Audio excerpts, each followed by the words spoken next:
pilihan utama anda tentunya hanya di Radio Insuka Fahaman Islam Malaysia IKIM FM. Alhamdulillah, waktu ini kita teruskan pertemuan kita. Jam terakhir destinasi hari Isnin hari ini berada di 17 Jun 2013, yang mana kali ini kita nak bawakan kepada anda untuk ibrah.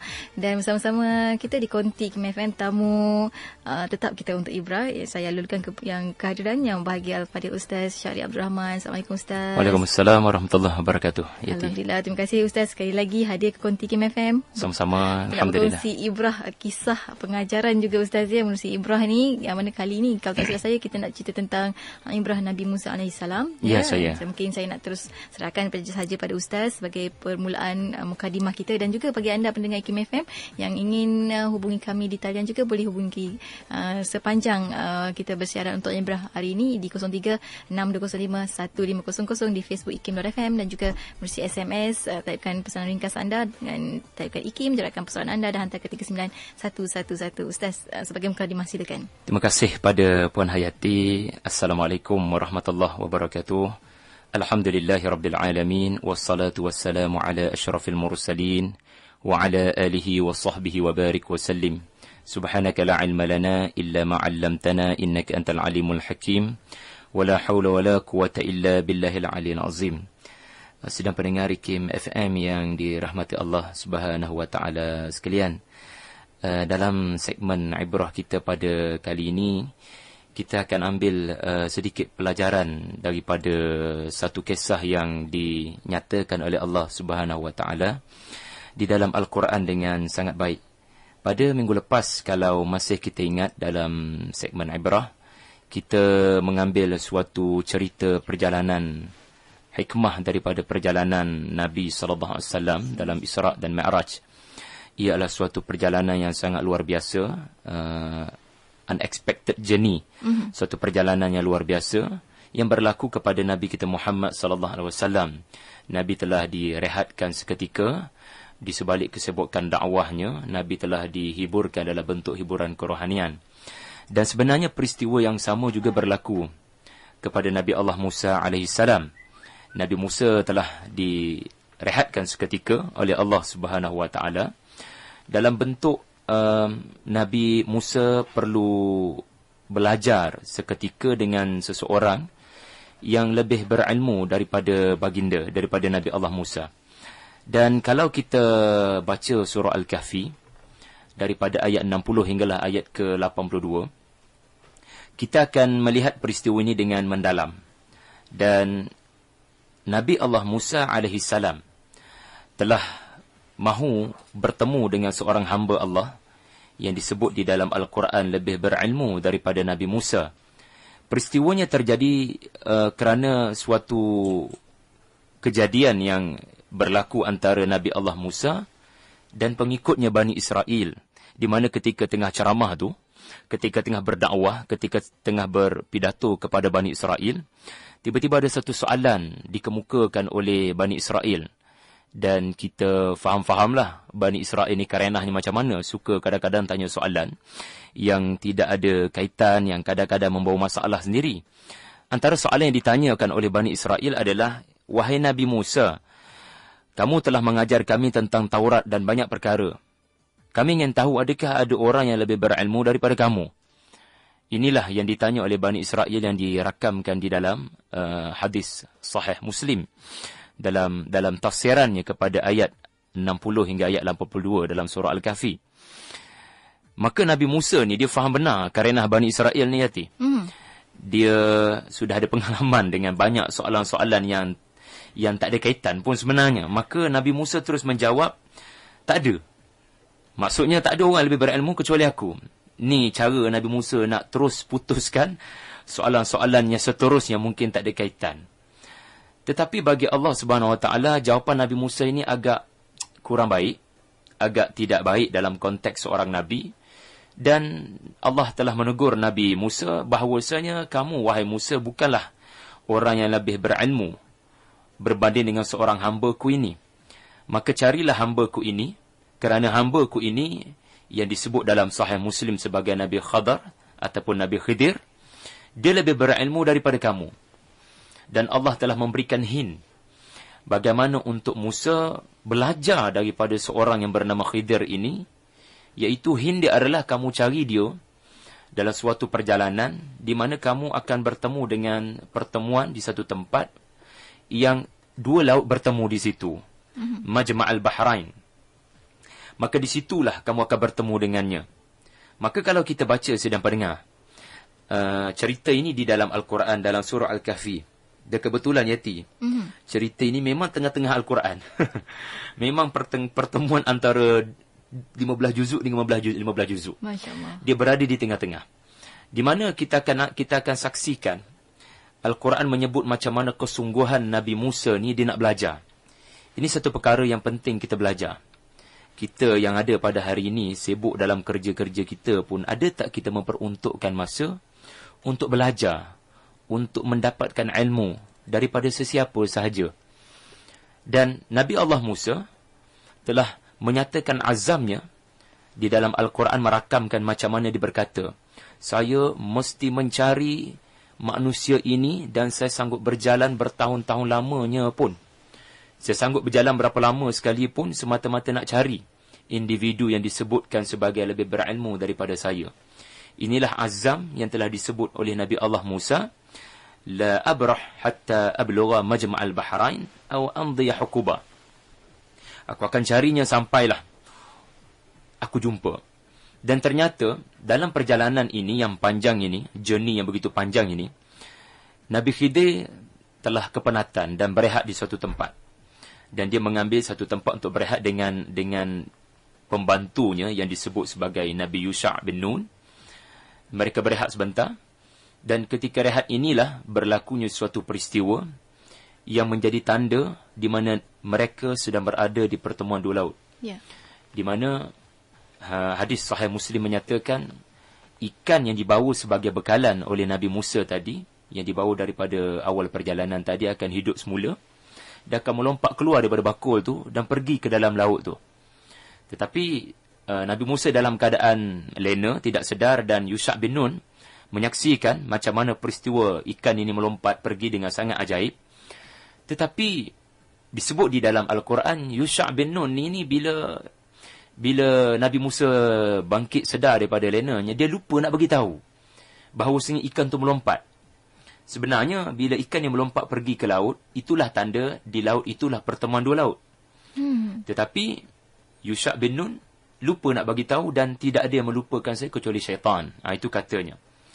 Maka berjalanlah lagi Nabi Musa, sebab tak tahu mana tempat dua laut tu bertemu. Mereka berjalan lagi sampailah ke RNR kedua ni. Sampailah ke checkpoint kedua ni, barulah terasa mereka nak rehat sekali lagi dan nak makan, lapar. Pada waktu inilah Yusha' bin Nun ataupun pembantu Nabi Musa baru teringat, Allah, ikan kita tak ada ni. Saya lupa nak bagi tahu kamu, wahai Musa, bahawasanya berlaku peristiwa ajaib di mana ikan yang telah kita bawa sebagai bekalan tadi telah melompat masuk ke dalam lautan. Nabi Musa, dia tak marah Nabi Yusha', dia tak marah pembantunya, apalah kamu ni pelupa, dia tak marah. Dia kata, "Dzalika ma kunna nabghi." Alhamdulillah, itulah tandanya tempat yang kita cari selama ni. Maknanya tempat dia orang punya checkpoint pertama itulah, RNR pertama itulah tempat di mana mereka akan bertemu dengan Khidir.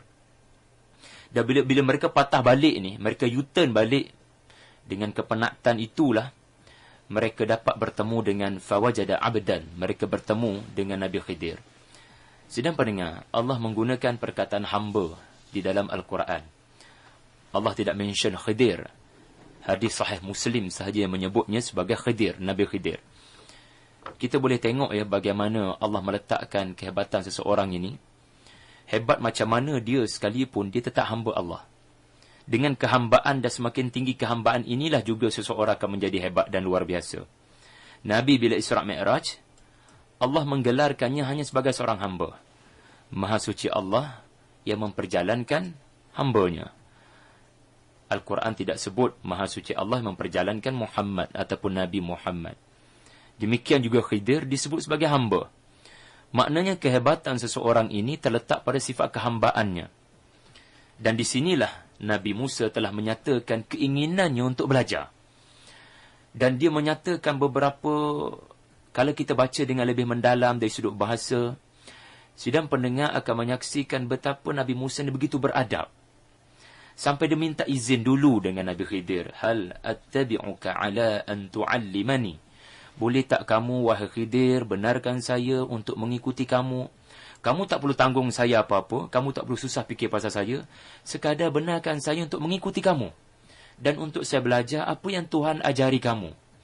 Suatu bentuk yang tidak dapat saya rasai, tetapi Allah berikan kepada kamu. Nabi Khidir dia declare awal. Dia sebagai lecturer ni, dia sebagai pensyarah ni, dia tahu kerana anak-anak muridnya. Ya, sebelum-sebelum ni, maka dia kata, Musa, kalau kamu nak ikut aku nak habaq awal-awal, benda yang kamu akan lalui nanti adalah benda yang kamu takkan mampu sabar. Kamu memang takkan sabar. Maknanya, dia telah berterus terang lebih awal macam mana nature of the subject. Macam mana subjek ini bukan perkara yang bersifat nak mengajari Nabi Khidir ni, bukan nak ajar Taurat pada Nabi Musa. Maknanya boleh ajar dalam bentuk berceramah, dalam bentuk mengajar sahala. Tapi ini adalah ilmu dalam bentuk pengalaman. Ilmu yang akan diperolehi dalam bentuk dia rasa sendiri. Dan ia akan menguji kesabaran. Kaifa tasbiru ala ma lam tuhit bihi khubra. Musa, aku mahu berterus terang pada kamu satu perkara. Benda yang akan kamu lalu kejap lagi ni, kalau kamu betul nak ikut aku, benda yang kamu takkan sabar. Sebab aku kenal siapa kamu. Kamu ini Musa, orang yang sangat susah sukar untuk bertenang dan bersabar. Maka Nabi Musa menyatakan jaminan. Wahai tuan hamba, wahai tuan guru, jangan bimbang. Satajiduni insya-Allah. Kamu akan melihat seseorang yang sabar. Ini dia punya deklarasi. Ini satu adab yang penting antara anak murid dengan tok guru. Dan antara tok guru dengan anak murid. Dan tuan-tuan, saya nak ringkaskan. Bagaimana kalau kita baca surah Al-Kahfi. Nabi Musa telah dibawa kepada checkpoint yang pertama. Di mana Nabi Musa berjalan dengan pembantunya mengikuti Khidir sepanjang pesisir pantai. Dan mereka telah menaiki perahu. Mereka telah menumpang satu perahu yang mana ada banyak penumpang. Dan Nabi Khidir telah berada di satu tempat hujung perahu tersebut. Nabi Musa follow lah, ikut.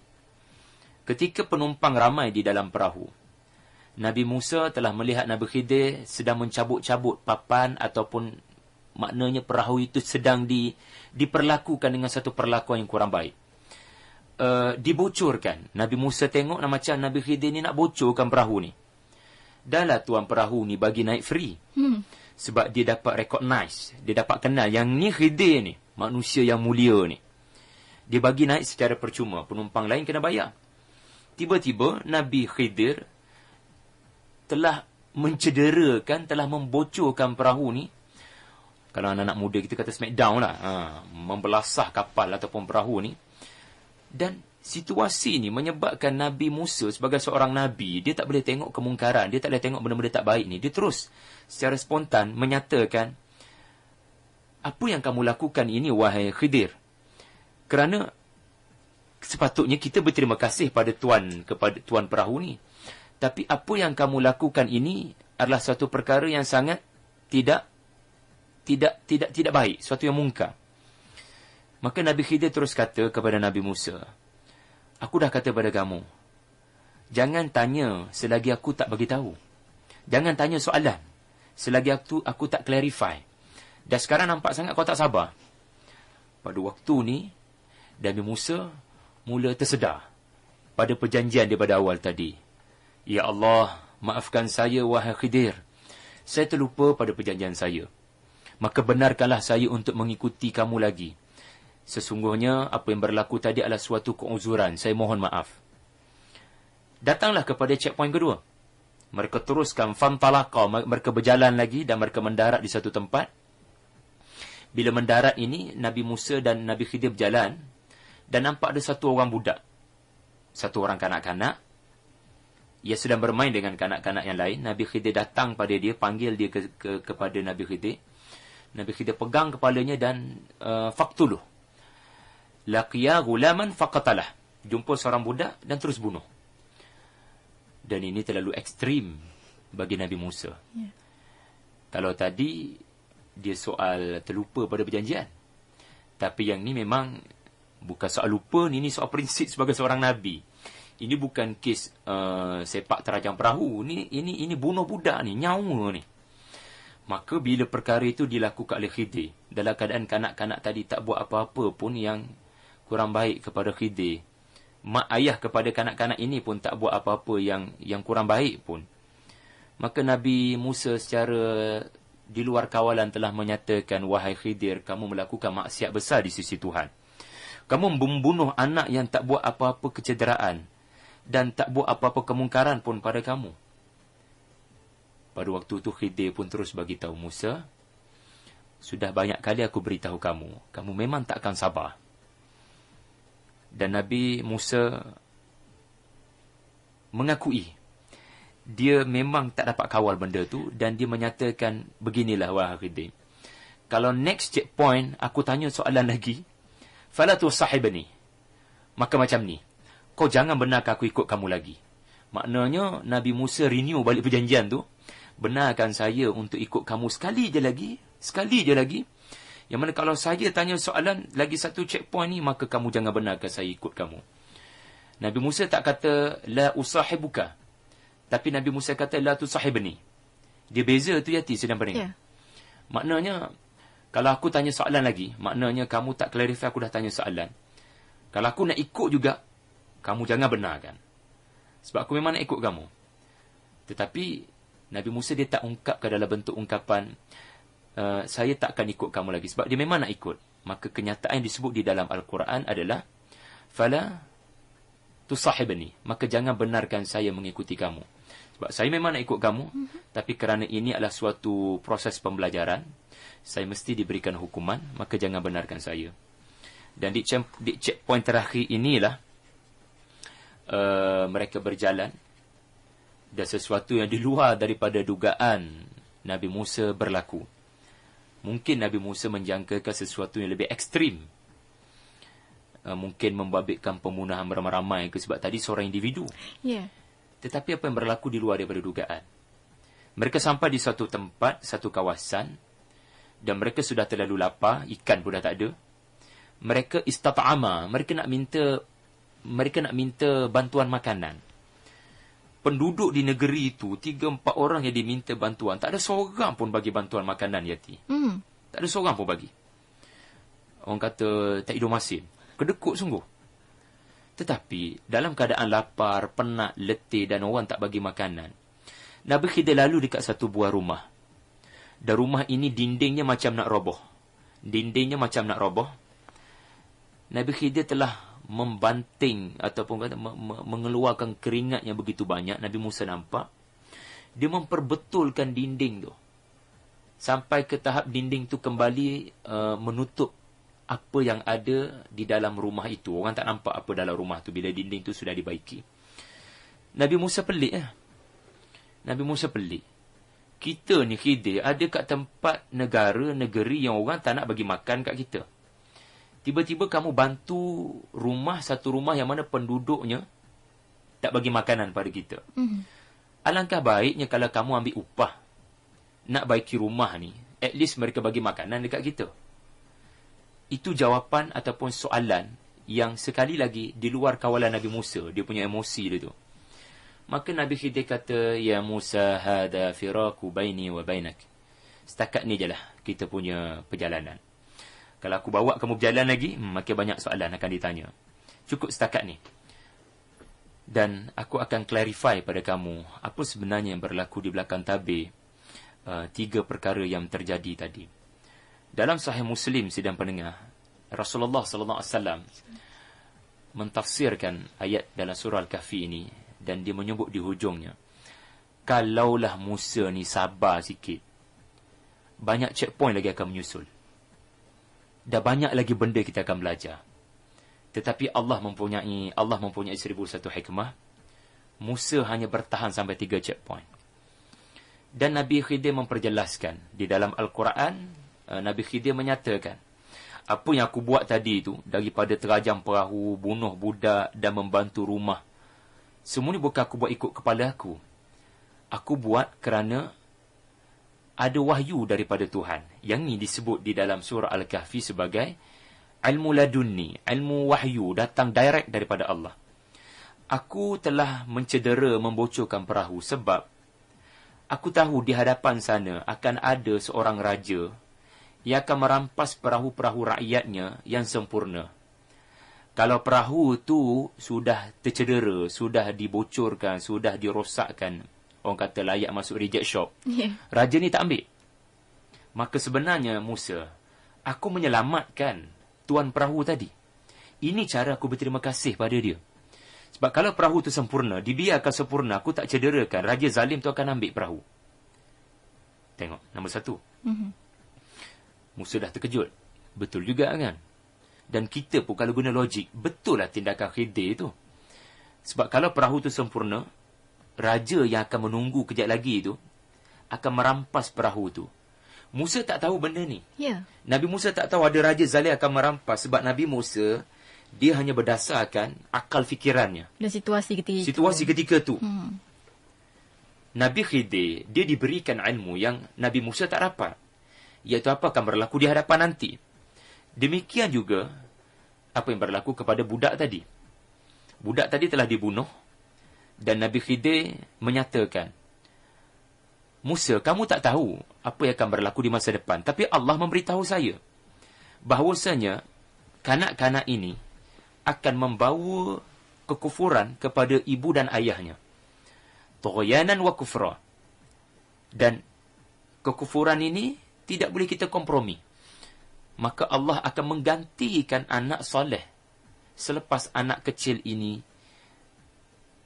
mati, meninggal dunia. Makanya inilah yang menyebabkan Nabi Khidir membunuh anak kecil tadi kerana Allah memberitahu anak ini akan membawa kekufuran. Bukan sahaja dirinya kufur, bahkan mak dan ayah pun akan dibawa kepada kekufuran. Lebih baik mak dan ayah menangis atas pemergian seorang anak yang dibunuh Khidir ini daripada mereka merana di dalam api neraka akhirat nanti kerana kekufuran yang puncanya daripada anak ini. Dan yang ketiga, Nabi Khidir memaklumkan kepada Nabi Musa apa yang Nabi Musa tak tahu. Nabi Musa tak tahu sebab Nabi Musa hanya melihat kepada akal fikirannya sahaja. Dalam rumah yang dibetulkan dinding tadi ada 2 orang anak yatim. Yang mana mereka masih kecil dan mereka masih hidup. Tetapi ayah mereka soleh. Ayah mereka soleh ini meninggalkan harta dan rumah ini kepada anak mereka. Kerana bimbang orang-orang yang tak hidung masin tadi tu, orang-orang yang kedekut jahat tadi tu, bimbang kok kalau mereka nampak harta ni kerana dinding tu dah terbuka, mereka akan ambil harta tu dah apa lagi yang ada pada anak-anak yatim nanti. Maka Nabi Khidir betul kan? Maka inilah dia suatu pelajaran besar yang telah diperolehi oleh Nabi Allah Musa alaihissalam. Yati, kalau kita tengok surah ni, hampir 6 kali perkataan sabar Nabi Khidir tegur Nabi Musa. Hang ni tak sabar Tak sabar. Kerana macam mana kita nak sabar kalau perkara benda tu tak nampak di depan mata kita? Maka izinkan saya menyebut satu pelajaran, sidang pendengar. Biasalah orang kata benda ni, don't judge book by its cover. Jangan menghukum sesuatu pada apa yang tersurat sahaja. Kita kena faham di sana ada yang tersirat. Dan inilah yang ada di dalam agama kita. Kadang-kadang ada perkara yang kita tak nampak tapi sebenarnya wujud. Sebenarnya wujud. Hanya dengan agama sahaja kita akan percaya perkara itu wujud. Apakah pelajaran paling besar daripada peristiwa Nabi Musa dan Nabi Khidir ini adalah Nabi Musa, dia melihat sesuatu dengan kaca mata sebagai seorang Nabi yang pernah menyatakan pada Bani Israel, aku orang yang paling berilmu. Padahal ilmu sebagai seorang manusia ini sangatlah terbatas. Nabi Khidir, dia dianugerahkan dengan satu bentuk ilmu yang Nabi Musa tidak ada. Ilmu mengenai alam gaib. Ilmu mengenai perkara yang tak nampak di mata kasar. Tetapi Allah Subhanahu Wa Taala memberitahu beliau. Dan saya nak sebutkan surah Al-Kahfi yang ada cerita ini telah dinyatakan oleh Nabi kita Muhammad sallallahu alaihi wasallam. Ia mempunyai kedudukan yang tersendiri. Surah Al-Kahfi yang ada cerita Nabi Musa dan Nabi Khidir ini mempunyai kedudukan penting di antara banyak-banyak surah. satu-satunya surah yang disebut oleh Nabi akan membantu kita daripada fitnah Dajjal. Fitnah Al-Masih Ad-Dajjal di akhir zaman. Dajjal yang akan melakukan kerosakan akidah. Dajjal yang disebut dalam banyak hadis akan melakukan kerosakan keimanan. Maka di antara cara untuk kita mengenal bagaimana zaman di mana Dajjal akan muncul, fitnah Dajjal itu akan muncul, adalah daripada pelajaran daripada cerita ini. Di mana manusia yang akan hidup pada waktu Dajjal itu muncul. Ataupun fitnah Dajjal itu muncul. Dajjal tak muncul lagi. Fitnah dah ada. Serangan tu dah ada. Iaitulah manusia terlalu percaya kepada perkara yang wujud depan mata sahaja. Maknanya dia membuat judgement, dia membuat kesimpulan, seperti Nabi Musa membuat kesimpulan. Iaitu apa yang tersurat sahaja. Apa yang dia tak nampak itu dia tidak percaya. Dan Nabi Khidir menegur Nabi Musa, kamu memang silap. Dan dalam 3 checkpoint tadi Nabi Musa silap. Demikianlah manusia yang hidup di akhir zaman. Kalau kita tinggi ilmu, kita belajar tinggi, dan kita berada dalam dunia yang penuh dengan kajian saintifik, sebenarnya itu belum tentu kita terselamat daripada fitnah Dajjal. Kerana Dajjal ini akan menyerang, apa yang dikatakan, menyerang kerohanian. Menyerang kepercayaan kepada perkara-perkara ghaibiat. Inilah dia sasaran utama Dajjal.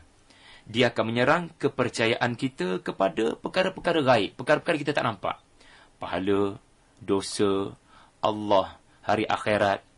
Dia akan menekankan kepada kepercayaan kepada perkara-perkara yang nampak di depan mata, maka baru percaya. Kalau benda tu tak wujud, jangan percaya. Sebab itu, sidang pendengar yang dirahmati Allah Subhanahu Wa Taala, Nabi SAW menyatakan bahawasanya, Dajjal ini akan muncul ketika manusia begitu tipis agamanya. Tipis agama, tetapi dunia sangat saintifik pada waktu itu. Maka jangan biarkan mata hati kita ini dibutakan ataupun tidak dapat melihat hakikat yang sebenar. Apabila kita belajar tinggi tetapi agama ni tercabut, kita tidak percaya kepada perkara-perkara gaib, maka itulah saatnya di mana kita menjadi mangsa kepada fitnah Al-Masih Dajjal. Saya rasa berhenti setakat itu dulu, Yati, insyaAllah. Mudah-mudahan ada pelajaran untuk sidang pendengar. InsyaAllah, Masya Allah. Sebenarnya banyak dah rakan-rakan kita dah memberi, kata orang tu, komen dia. Dan di Facebook ikim.fm waktu ini, seronok sebenarnya Ustaz dengarkan cerita Ustaz. Selalunya daripada pembacaan, kali ini daripada suara Ustaz sendiri untuk bercerita tentang kisah Nabi Musa AS dengan Nabi Khidir. Dan juga waktu ini bagi anda pendengar Kim FM yang ingin bertanya terus, pada yang bagi Ustaz boleh hubungi kami sekarang di talian di 03-6205-1500 di Facebook ikim.fm dan juga menerusi SMS dengan tagkan Ikim. Jarakkan persoalan anda dan hantarkan 39111. Dan Ustaz, bila Ustaz ceritakan panjang lebar tadi, Ustaz tertarik saya teringat satu teori manusia manusia yang lakukan teori ini. Kata orang yang selalu bertanya ni Ustaz adalah orang yang merasa dirinya banyak ilmunya. Dengan kata lain, mereka rasa pintar di antara kalangan orang lain. Sedikit Ustaz, komen daripada Ustaz bagaimana? Bertanya ni tak ada masalah, Yati. Ya. Yang penting ada dua kemungkinan. Ya. Bertanya kerana mempertikai, seperti Karenah Bani Israel. Kalau kita masih ingat, dia ada banyak tanya tentang seekor lembu yang Nabi Musa suruh cari. Yang tanya tu bukan tanya nak tahu penjelasan, tanya sebab nak escape daripada arahan. Yang kedua, bertanya sebab nak minta pencerahan. Dan kalau kita boleh pegang kepada satu prinsip, manusia ni ada 4 jenis. Dan Nabi Musa telah berjaya meletakkan dirinya dari kalangan mereka yang salah seorang daripada 4 jenis ini. Pertama, mereka yang tahu yang dia tu tahu. Bagi saya inilah yang kita dapat saksikan ada pada Nabi Khidir. Yadri annahu yadri. Dia tahu yang dia tu tahu. Dan di dalam Sahih Muslim ada disambung, Nabi Khidir tetap merendah diri. Dia kata, Musa, kamu juga ada ilmu yang saya tidak ada. Dan kamu Musa, saya ada ilmu yang kamu tidak ada. Tengok tu, merendah dirinya seorang guru. Yang kedua, yadri annahu la yadri. Dia tahu yang dia tu tak tahu. Yang inilah Nabi Musa. Sebab tu dia menyatakan keazaman, saya sanggup berjalan bertahun-tahun asalkan saya dapat jumpa Nabi Khidir itu. Sebab dia nak belajar. Ya. Yang kita bimbang adalah mereka yang tak tahu. Yang dia tu tak tahu. La yadri annahu la yadri. Dan dia bertanya soalan-soalan yang sebenarnya menyerlahkan lagi kejahilan dia. Na'udzubillah. Ya, janganlah kita tergolong dari kalangan orang yang jahil murakkab ni. Double kebodohannya. Dia tak tahu yang dirinya tak tahu. Maka saya kira tidak ada masalah kepada bertanya soalan.